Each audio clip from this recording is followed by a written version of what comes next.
Fala galera, beleza? Se você quer aprender como avaliar uma operação, como avaliar o risco daquele trade e saber se vale a pena ou não e selecionar as melhores oportunidades de trade para você operar, fica comigo até o final porque nesse vídeo eu vou falar exatamente sobre isso, tá? Primeiramente, já deixa o seu like, é muito importante você deixar o like para que esse conteúdo chegue para mais pessoas. Se você não me segue no Instagram, já clica aqui no link na descrição, me segue por lá, eu compartilho meu dia a dia, minhas operações. Compartilho resultado financeiro, que eu sei que muita gente gosta de ver, compartilho DARF, então lá é o lugar para você ficar mais próximo de mim, beleza? Então vamos lá, galera. Eu decidi fazer esse vídeo aqui porque eu vejo que muita gente tem dúvida, né, sobre como analisar o risco, até mesmo alunos que já fizeram a mentoria, e eu vou fazer um resumo para vocês do que vocês têm que analisar para saber avaliar exatamente o risco que você está correndo em uma operação. E para explicar isso para vocês, eu vou usar uma operação que eu fiz no dia de hoje, tá? Eu fiz essa operação e eu fiz a leitura dela lá na sala ao vivo e eu quero que vocês acompanhem o raciocínio comigo, tá? Essa operação que eu fiz foi uma compra aqui na ruptura do Candle 4. Por quê? Nós tínhamos duas regiões importantes aqui. Primeiro delas era a região do bola, os 132 mil pontos, e nós tínhamos também um fundo aqui, ó, do 4 horas, que era esse fundo aqui, ó. Eu vou colocar ele de outra cor para ficar fácil de ser identificado lá nos 5 minutos. Então nós tínhamos aqui, ó, duas regiões, tá? Só que essa região ela tá um pouco acima, porque o gráfico ele tá desajustado. Pois bem, eu tinha duas regiões, eu tinha uma possibilidade de pensar em compra. Por quê? Porque o mercado ele estava em um movimento de alta na abertura, ó, ele abre subindo. Depois ele testa a região do bola, que está bem aqui no 132, né? Também tinha o 4 horas, só que 4 horas ele estava mais acima aqui. E, pois bem, eu tinha uma oportunidade, eu tinha uma possibilidade de trade, tá? Como que eu avalio o risco? Arthur, como que eu sei se eu entro ou não nessa operação? Primeiro ponto, olhe a região. Tem espaço? Vamos lá, o que nós tínhamos de ponto de parada? Nós tínhamos uma região da máxima do dia anterior, ó, a máxima do dia anterior aqui, ó, do dia 25, vou deixar marcado aqui, certo? Então nós tínhamos essa região aqui, que era um ponto de parada, e tínhamos também, pessoal, uma região dos 60 minutos, que é esse topo aqui, ó, um topo bem expressivo por sinal, tá vendo aqui, ó? Eu vou deixar ele de outra cor para que vocês consigam visualizar. Então nós tínhamos duas regiões aqui, ó.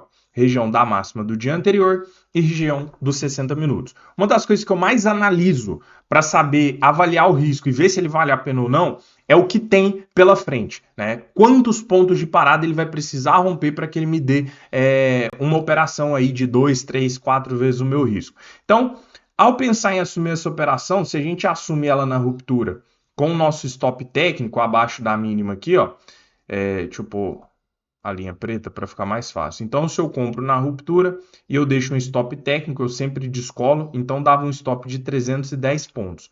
Vamos projetar uma vez o risco e duas vezes o risco, tá? Para a gente ver aqui. Para o mercado conseguir me dar uma vez o risco, pessoal, ele precisaria romper as duas regiões aqui. Vocês estão vendo que o meu 1 para 1 está ficando acima do bola e dos 60 minutos? Isso aqui, pessoal, no geral é ruim, tá? É ruim você assumir uma operação onde o seu alvo inicial ele fica depois do ponto de parada. Por quê? Porque você corre o risco do mercado chegar naquela região ali, não conseguir romper ela e voltar contra você e te estopar. Inclusive, se a gente observar, o mercado, quando ele chega perto dos 60 minutos aqui, ó, entrou rejeição, entrou pressão vendedora.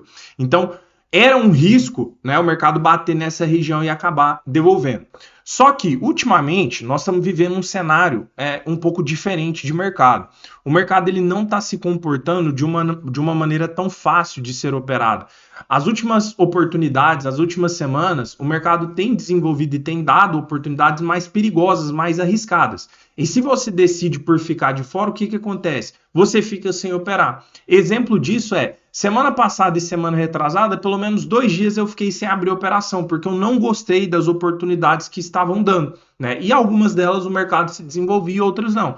Então, assim, como eu já estava ciente desse cenário, de que, pô, se eu não arriscar, eu vou ficar de fora, o que eu visualizei? E se conseguir passar dessa região, desses 2 pontos de parada, será que tem espaço para pelo menos me dar 2 ou 3 para 1?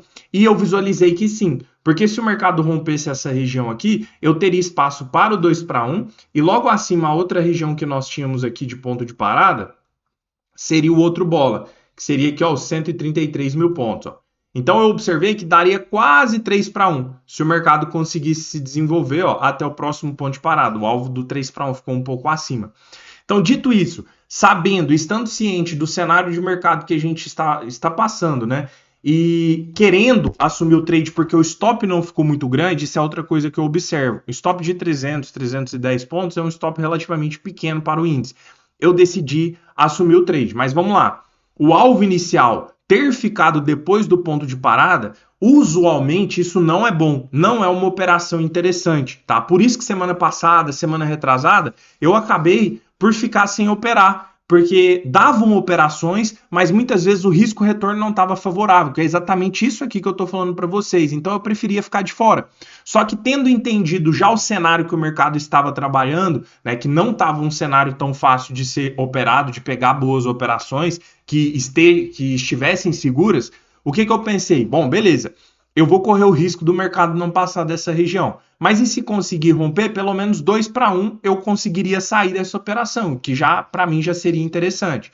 Pois bem, foi isso que me motivou a entrar na operação, pensando que se o mercado rompesse, eu buscaria pelo menos 2-1. Então, ó, quando o mercado começa a se desenvolver e dá minha parcial aqui, eu já tiro o risco e mais ou menos por aqui, ó, eu zerei essa operação com 2-1. Inclusive, eu compartilhei o financeiro dela lá no Instagram, tá? Fiz pouco mais de R$3.000 nesse trade aqui, enquanto eu estava posicionado eu fui mostrando, né? Então, isso que me fez levar. O risco de um trade você calcula basicamente em 2 pontos principais. E assim, muita gente pode ter dificuldade em saber avaliar risco. Se você não sabe avaliar, se você está perdido no mercado, eu te convido a entrar na minha sala ao vivo. Por quê?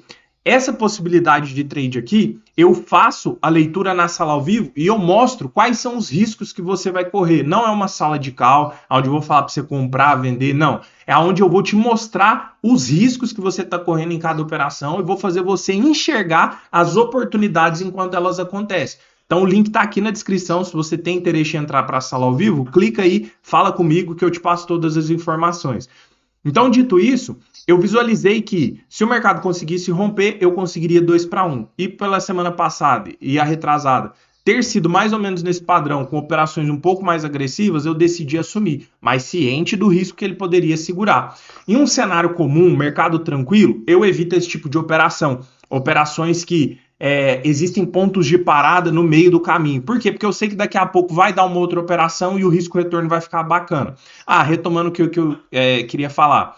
Tem 2 pontos principais que eu analiso. Primeiro, o alvo, né, o espaço que tem para se desenvolver e também a qualidade do gatilho. Qual que é o tamanho do pavio que o mercado está mostrando nesse candle? Nesse caso aqui foram 2 candles bem interessantes, com bastante pavio inferior, então estava bem alinhado, né? A única coisa que pesou mesmo foi essa questão do risco-retorno, tá? Bom, pessoal, é isso. Eu tentei simplificar ao máximo para vocês de uma forma que vocês consigam assistir esse vídeo e ir para o gráfico e buscar e tentar usar o raciocínio de vocês para poder buscar por operações que façam sentido também. E se você tem essa dificuldade, vem para minha sala ao vivo que você vai aprender tudo em tempo real, beleza? Então é isso, eu vou finalizando por aqui. Se você gostou, já deixa o seu like, se inscreve aqui no canal e eu aguardo vocês no próximo vídeo. Tamo junto, pessoal, um abraço e até a próxima.